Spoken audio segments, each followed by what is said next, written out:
fortunate to have been traveling around Thailand for over 20 years. And it doesn't matter where I go, one thing I never have to worry about is food. Good food. Doesn't matter if you're in a big city or a small town, or out here in the vast Thai countryside, you'll always find a shop selling food. And in 90% of those shops, you'll find rice. Whether it's roast pork over rice, or steamed chicken over rice, or curried vegetables ladled over rice. For many centuries, rice is central to the food cultures of Asia. And that's especially true in Thailand, where even the grains of rice have their own unique identity in their shape, their taste, and that beautiful, fragrant aroma. Sometimes before a meal, I love just taking a spoonful of steamed rice.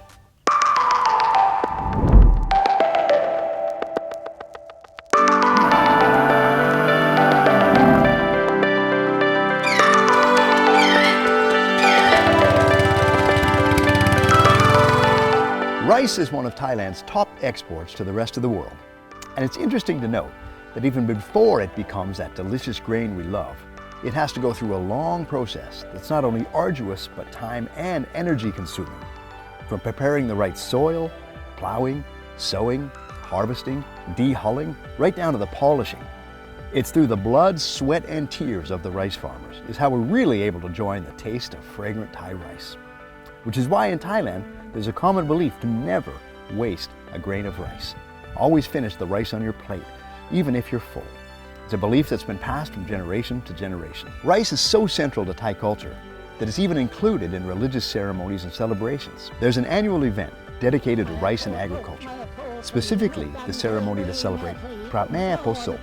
goddess of rice, so that she can bless the fields for a better harvesting season. Now, we typically associate rice with more savory dishes, but in Thai cuisine, rice can also be used to make desserts, like this rare, lesser-known dessert known as Khao Kraya Koo, or Khao Kraya Koo for short. And that's why I'm here. I want to learn it all, the taste, the process, and the legend behind Khao Kraya Koo on The Edible Story, Thailand.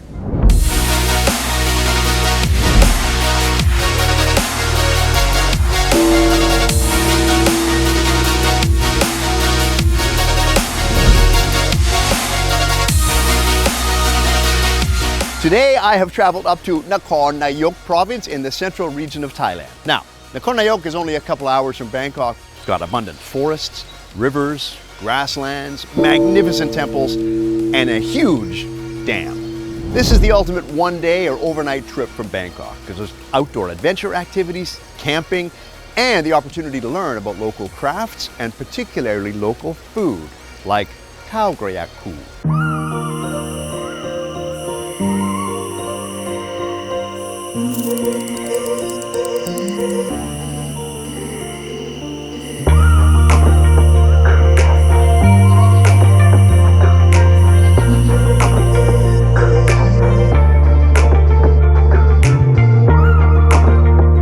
I've met with Pala'aw, who is a local rice farmer, a guru who's going to teach me the backstory about this interesting and rarely known dessert named Khao Kraya Koo. มันคืออะไรจริงๆครับ มันก็เป็นข้าวที่เขาเอามาทำขนมมาตั้งแต่โบราณโดยใช้น้ำนมของข้าวเอามา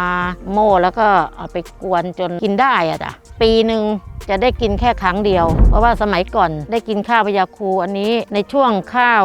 ได้90วันถึง100วันคือในช่วงหลังออกพรรษาไปถึงเทศกาลลอยกระทงชาวบ้านก็จะทำขนมอันเนี้ยไป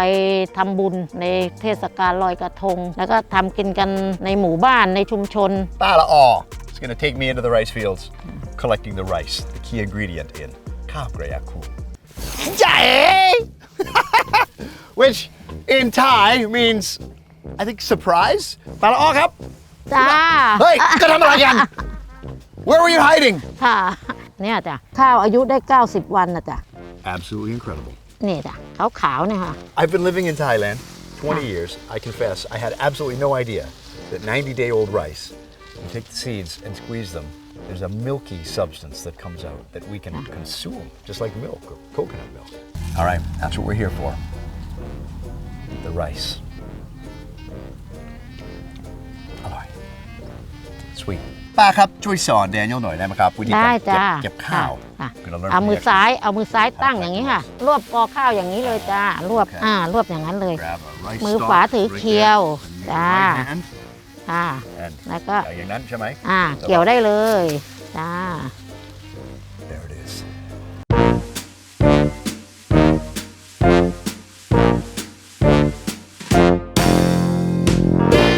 ป้าลืมบอกไปอย่างหนึ่งนะว่าก่อนเก็บเกี่ยวข้าวเนี่ยต้องมีการรำเหมือนว่าลำขออนุญาตจากแม่โพธิ์ศพที่จะขอข้าวในช่วงที่เป็นน้ำนมเนี่ยเอาไปทำขนมพยาคู She said in addition to that there's dancing I forgot to tell you Dan there's dancing of course this alone would be hard enough as it is but there's dancing apparently there's a dance in a song that you have to perform to appease the rice goddess เกี่ยวเธอนะแม่เกี่ยวช้าเกี่ยวเธอนะแม่เกี่ยวอย่ามัวแลเลี้ยวเดี๋ยวเขียวจะบาดก้อยเอ้ยเกี่ยวเธอนะแม่เกี่ยวช้าเกี่ยวเธอนะแม่เกี่ยวอย่ามัวแลเลี้ยวเดี๋ยวเขียวจะบาดก้อยเอ้ยเกี่ยวเธอนะแม่เกี่ยวช้า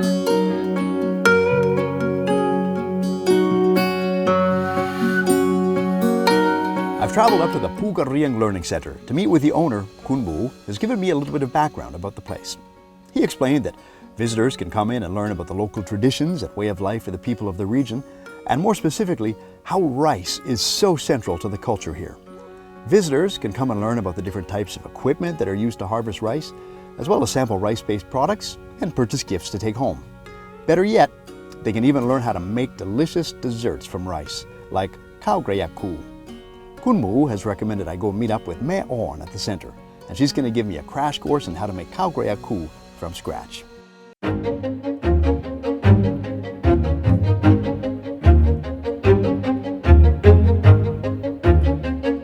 แม่อ่อนเราจะทำข้าวกระยาคู ค่ะ จะเริ่มจากอะไรมีส่วนผสมอะไรบ้างครับ นี่อันนี้คือข้าวน้ำนมข้าวจะอยู่ในนี้ Start with the rice the young rice the milk inside แล้วก็ต่อไป ก็จะมีนี่ต้นข้าวอ่อนข้าวที่เขาปลูกได้14วันจะมาหั่นเป็นแบบนี้ อันนี้คือข้าวสารก่อนที่เราจะมาโม่เราต้องแช่น้ำสักครึ่งชั่วโมงให้มันนิ่มเวลาเราโม่มันจะได้ละเอียด So in addition to the young rice and the rice grass we have uncooked jasmine rice that we soak in water for about 30 minutes. That's another part of the mixture to soften it up before grinding. I gotta see how this grinder works. ใส่แล้วก็จะผสมกันนะคะ เดี๋ยวถ้าลองชิมนะแบบนี้ ค่ะ จะเป็นคล้ายๆกับวัวหรือควายที่กิน ใช่ไหม ค่ะใส่หมดเลยค่ะ ใส่หมดเลย ใส่หมด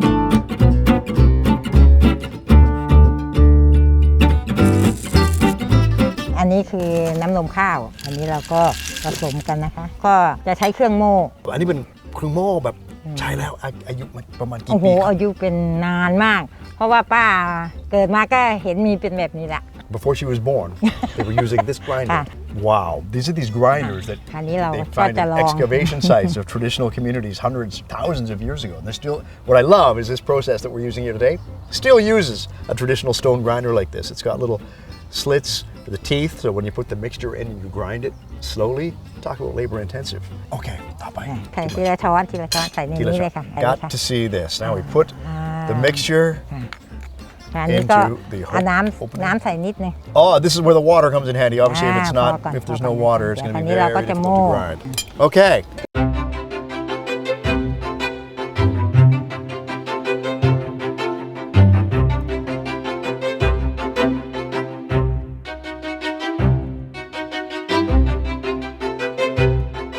Hey, this is it.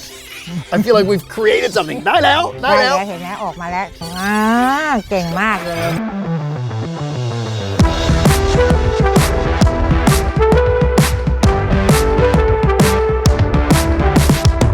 Okay, after Mae On and Daniel were grinding the rice mixture for about 30 minutes, almost an hour, the next process was straining it, straining the resulting liquid to remove any particles or any bits of grass or grains or husk that has fallen into it. And the resulting liquid is this fabulous,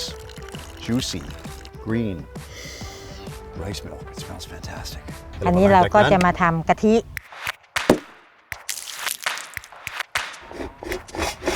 ผมลองทำได้ไหม ได้เลยค่ะ That's the secret here. Starting,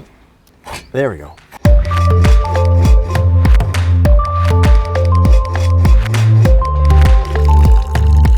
ก็คั้น This is the process, mixing that warm water, warm filtered water, blending it in with the coconut flakes and getting a nice rich concentration of coconut cream.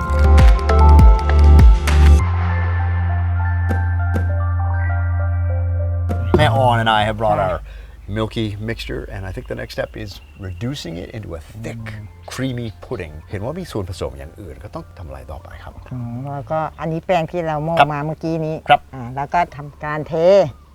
แกะให้หมดเลยใช่ไหมครับ เทให้หมดเลยค่ะ อันนี้ก็คือ แป้งเท้ายายม่อม เราก็ต้องใส่ไหม ใส่ค่ะเทลงไปเลยค่ะ ถ้าเราไม่ได้ใส่จะเป็นยังไง ไม่ใส่เราก็จะกวนนาน ปกติก็จะ3ชั่วโมง ถ้าใส่ ถ้าใส่ก็สักประมาณครึ่งชั่วโมง ใส่ดีกว่า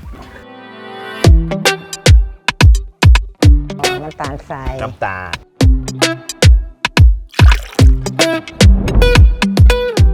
Now we begin the reduction. ครับ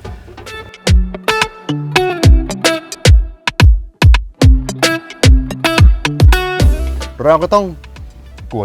นตลอดไหม ค่ะกวนเรื่อยๆไป ทั้งหมดนานเท่าไหร่ครับ ประมาณครึ่งชั่วโมง ครึ่งชั่วโมงครับ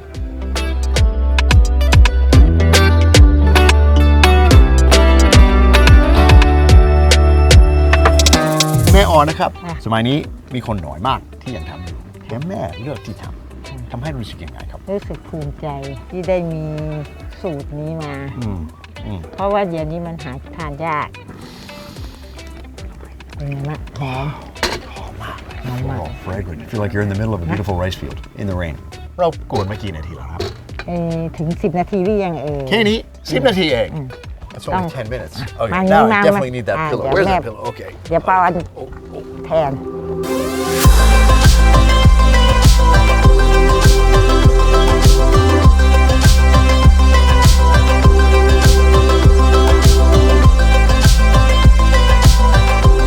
ต้องทำเร็วขนาดนั้นเหรอ เดี๋ยวมันจะไหม้ตูด โอเค ถ้าเหนื่อยก็บอกผมนะครับ เหนื่อยแล้วค่ะ เหนื่อยเลยนะอ่ะ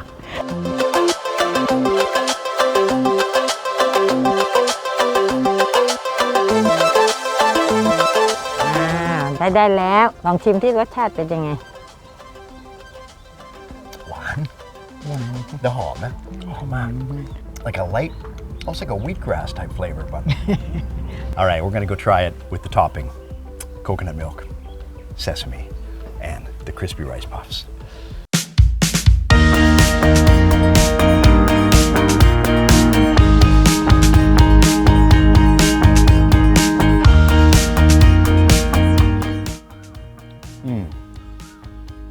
That is a sweet, milky rice soup. It's sweet, but not overly sweet. That coconut milk on top just gives it that pop of savory. The puffed rice on top. Gloopy green goodness. Wow. Hundreds of years ago, this must have been the ultimate comfort food. Because not only the smell